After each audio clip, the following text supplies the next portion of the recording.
आपण पाहत आहात सत्यदर्शन न्यूज। भाजपचे नवे अध्यक्ष कोण असणार? महाराष्ट्रातील हे नाव चर्चेत। लोकसभा निवडणूक 2024च्या निकालानंतर भाजप पक्ष संघटनेत मोठे फेरबदल दिसतील। केंद्रात सरकार स्थापन झाल्यानंतर राष्ट्रीय अध्यक्षापासून ते राज्य पातळीपर्यंत मोठे बदल दिसण्याची शक्यता वर्तवण्यात येत आहे। सध्याचे राष्ट्रीय अध्यक्ष JP नड्डांचा कार्यकाळ हा 6 जून रोजी संपणार आहे। भाजपला नवीन राष्ट्रीय अध्यक्ष मिळण्याची शक्यता आहे। देशभरातून अनेक नेत्यांची नावे चर्चेत आहेत। त्यात राज्यातील या नेत्याचे नाव पण आघाडीवर असल्याचे समजते। लोकसभेचा निकाल 4 जून रोजी लागेल, तर राष्ट्रीय अध्यक्ष JP नड्डा यांचा कार्यकाळ 6 जूनला संपत आहे।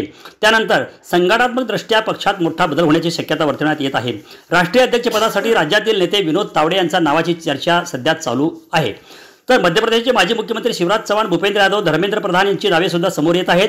महाराष्ट्र भाजप संघटनेत पण मोठे फेरबदल होण्याची शक्यता वर्तवण्यात येत आहे। भाजप पक्ष संघटनेनुसार अध्यक्षांचा कार्यकाळ संपण्यापूर्वीच नवीन अध्यक्षाची निवड करण्यात येते। त्यामुळे 4 जूनच्या निकालापूर्वी अथवा नंतर नवीन राष्ट्रीय अध्यक्षांची निवड होऊ शकते आणि नावाची घोषणा होऊ शकते। राज्यातील भाजप नेते विनोद तावडे यांचे नाव पण राष्ट्रीय अध्यक्षपदासाठी चर्चेत आहे।